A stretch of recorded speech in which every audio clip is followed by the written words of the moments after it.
Each year, an estimated 1 million people attend hospital A&E in the UK following head injury.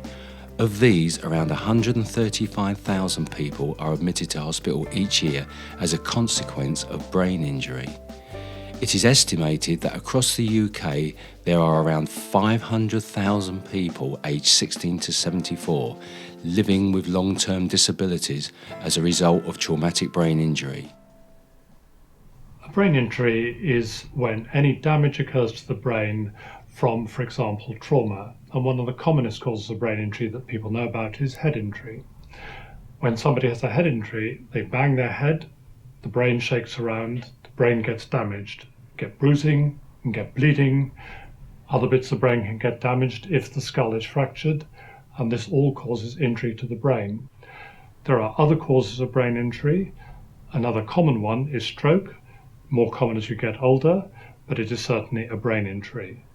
Less common are things like hypoxic brain injury or anoxic brain injury, which occur when somebody has a heart attack and a cardiac arrest and they don't get enough blood to go into the brain to keep it alive. All of those are brain injury. They're known as acquired brain injury, and if trauma is involved, it's known as traumatic brain injury. My husband acquired his brain injury 4 years ago now. He was a pedestrian hit by a car. I got home, got out of the car, and then I was attacked. John had a massive stroke 8.5 years ago. When he fell at the time, he also cut his head open, which has left him with permanent brain damage. He got the brain injury through a hit and run when he was out with my sisters. I pushed my daughter out of the way, so they hit me. He hit me.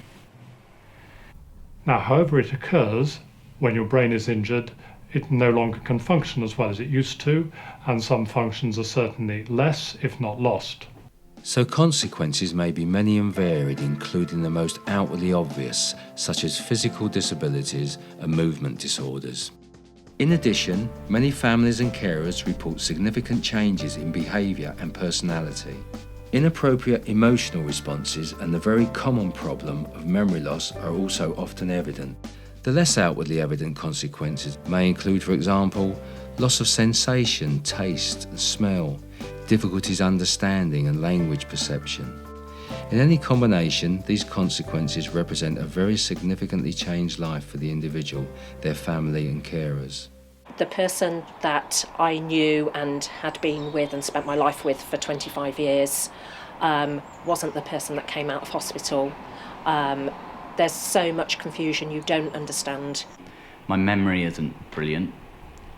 Concentration, again, not fantastic. It's getting better, my memory and my concentration, but still a bit away from being whole again.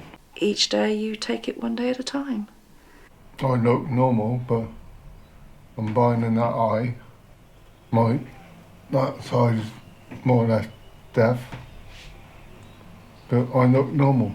Through planned rehabilitation, professional therapists aim to help the brain learn alternative ways of working in order to minimise the long-term impact of the brain injury.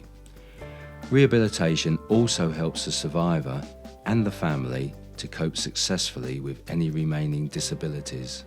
So in most people, rehabilitation starts hopefully on day one and will carry on for weeks, months, or sometimes years.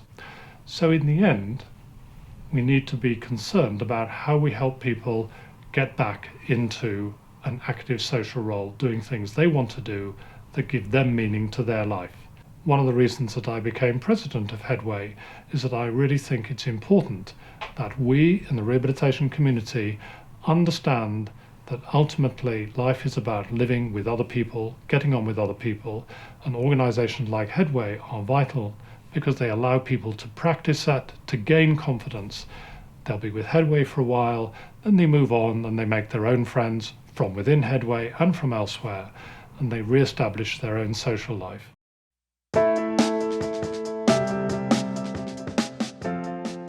Lives can be completely transformed overnight, and the ability of many to take on board the enormity of this, as well as prepare for a changed life, can be overwhelming.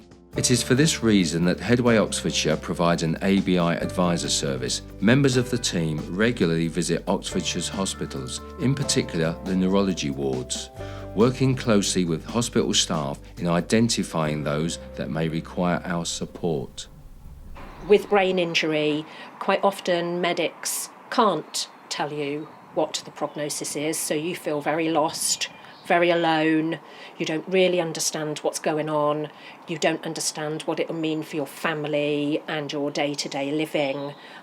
John was in hospital for 8 months. I still had to go to work every day. There was no financial or moral support until somebody from Headway came around the hospital and actually provided information about somewhere where people actually understood what was happening to us as a family. Having established a trusting relationship with our service users, we then focus on planning for their needs longer term. A personalised enablement plan is created and agreed with service users, carers and professionals. The enablement plan describes a journey of complementary rehabilitation for the support team to work to and encourages the service users to acknowledge the challenges that they face. He's got an enablement plan here which shows me what he can do, how his mobility is steadying now, and with all the help from here, that's a really positive step for him. So the goal is to maximise independence, ultimately a return to work, for example. To enable this to happen, Headway Oxfordshire provides a wide variety of practical support at our Activity and Rehabilitation Centre. In 2009, I was hit by a car whilst on the way to work, and despite wearing a helmet, I suffered a brain injury. From then on, Headway and Oxfordshire have helped me in a number of ways, including direct support soon after the injury occurred. Since then, I've been able to volunteer at the centre, and now I'm employed by them as a personal assistant. Now let's go and see what's happened in the centre. By complementing people's hobbies and interests, we are able to engage them in activities that are beneficial to their continued rehabilitation, such as gardening. Physical dexterity, memory and planning skills are all utilised in such activities. Arts and crafts are another way of engaging these skills and more, allowing creativity and personal expression. Speech and language difficulties are often associated with brain injury and can have enormous impact on an individual's ability to communicate and their overall confidence. Here we offer one-to-one support that complements formal rehabilitation and has proven results. Creative writing is a really good exercise for people following brain injury because it works several different areas of the brain at once. You can be learning to write again and working on general spelling ability and neatness of handwriting, whilst at the same time exercising the more creative area of the brain by getting people to use their imagination. A lot of our service users like to utilise the computer suite. This offers support in relearning basic computer skills. Service users are also encouraged to access our specialist software to support improved brain function. And then just imagine that there's a piece of cotton. Teachers and therapists are employed to deliver complementary therapies such as Tai Chi, brain gym and yoga. Yeah, they're really good fun. So every week you get to do something different, and so today it's been yoga, and it's really good because it helps you in all different forms. So yeah, like with your arms, legs and all different, and your nerves, and it's really good to help in meditative therapy. Hello, my name is Leslie Hoare and I'm a physiotherapist working for Oxford Health NHS Foundation Trust. I work for a small community neurophysio team working exclusively with people who've got long-term neurological conditions. We work very closely with Headway Oxfordshire because we believe that it's very important for people to establish long-term exercise and physiotherapy routines in their local community. And this partnership working with Headway Oxfordshire and the physio service is a really efficient use of resources. Community support workers provide ongoing support for individuals in improving their independence. Practical support like accessing and utilising transport, outside activities and leisure opportunities. They also provide support to reskill and upskill for a return to employment, volunteering or education. In addition to the community support team, we also provide personal assistance for individuals who want this kind of close one-to-one support. PAs are trained by Headway Oxfordshire and enable service users with their everyday tasks. I've been on a getting back to work course through Headway. My confidence is a lot higher thanks to Headway. One of the many ways that we support families and carers is through our Breaks for Carers projects.